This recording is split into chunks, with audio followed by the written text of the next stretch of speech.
देखो ध्यान दो, जैसे हम लोगों ने अर्थमेटिक प्रोग्रेशन में अर्थमेटिक मीन पढ़ा था, एग्जैक्टली यहाँ पर हम पढ़ेंगे ज्योमेट्रिक मीन। देखो क्या होता है ना, यहाँ पर हम लोग पढ़ेंगे ज्योमेट्रिक मीन,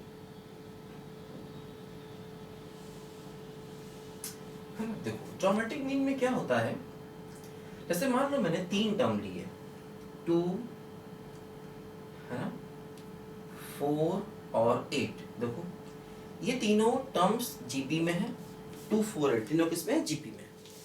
तो मिडिल टर्म को 4 को कहा जाएगा geometric mean of first and last, पहले और लास्ट का ज्योमेट्रिक मीन कहा जाएगा, है ना।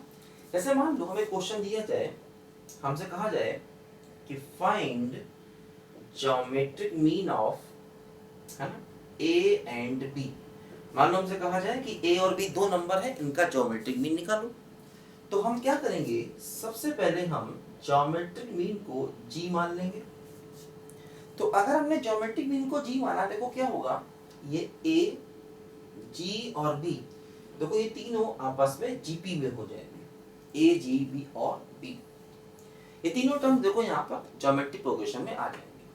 अब देखो अगर ये जीपी में आ गए तो इसका मतलब क्या है कि इनका कॉमन रेशियो सेम होगा, तो g बाई ए बराबर b बाई जी होगा। देखो यहां से हम कह सकते हैं कि जी स्क्वायर बराबर ए बी।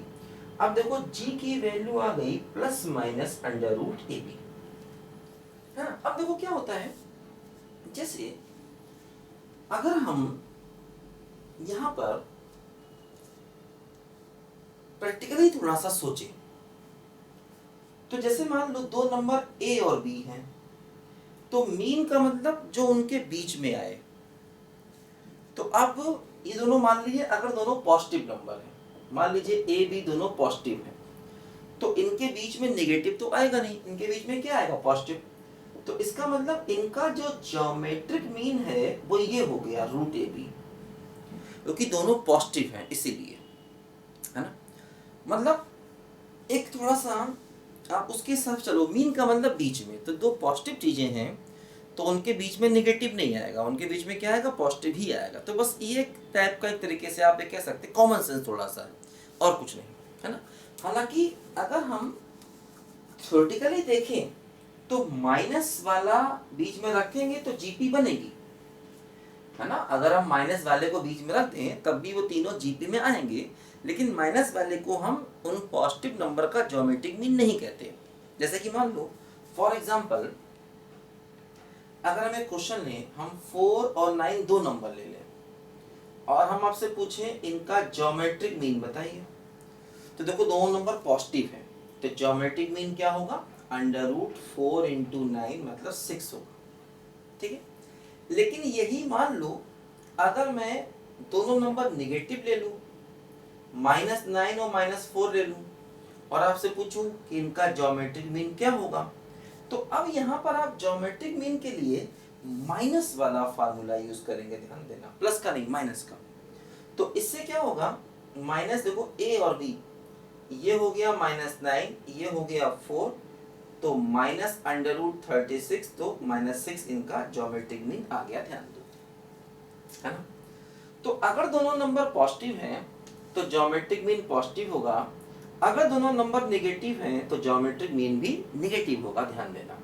मतलब यहाँ पर जो प्लस माइनस आ रहा है वो ये बता रहा है कि अगर ए और बी पॉजिटिव हैं, है ना, तो geometric mean under root a b होगा, और अगर ए और बी नेगेटिव हैं तो geometric mean minus under root a b होगा, ध्यान दीजिए, है ना। और अगर मान लो एक पॉजिटिव एक निगेटिव है, मान लो ए पॉजिटिव है और बी निगेटिव है, तो रूट के अंदर नेगेटिव आ जाएगा, तो हम कहेंगे कि ज्योमेट्रिक मीन एग्जिस्ट नहीं करता, नॉट एग्जिस्ट, है ना। अगर मान लो ए पॉजिटिव है और बी निगेटिव है, तो फिर हम बोलेंगे कि भाई ज्योमेट्रिक मीन एग्जिस्ट नहीं कर रहा, है ना, क्योंकि उस केस में अंडर रूट के अंदर नेगेटिव आ जाएगा और नंबर इमेजिनरी हो जाएगा, है ना। हालांकि ये डिस्कशन मैंने शायद पहले भी किया है आपसे, हम लोग कई फंक्शन की रेंज निकालते हैं, वहाँ पर am greater equal to gm का यूज़ होता है। अगर आपने फंक्शन डिटेल से पढ़ा है मेरे वीडियो से, तो वहाँ पर मैंने आपको बताया होगा कि कई फंक्शन की रेंज निकालने के लिए arithmetic mean, greater equal to geometric mean का यूज़ होता है। तो वहाँ पर मैंने ये डिस्कशन आपसे ज़रूर थोड़ा सा किया होगा पहले भी। तो फंक्शन ऐसा टॉपिक है जिसमें बहुत सी चीज़ें अपने आप ही आ जाती हैं, है ना। तो खैर चलो, नहीं पढ़ा तो कोई बात नहीं, परेशान मत हो, अब इसको समझ लो ध्यान से। तो पॉजिटिव नंबर है तो ज्योमेट्रिक मीन ये लेंगे, और निगेटिव नंबर है तो ज्योमेट्रिक मीन ये लेंगे, ध्यान दो। और अगर एक पॉजिटिव एक निगेटिव है तो हम कहेंगे ज्योमेट्रिक मीन एग्जिस्ट नहीं कर रहा।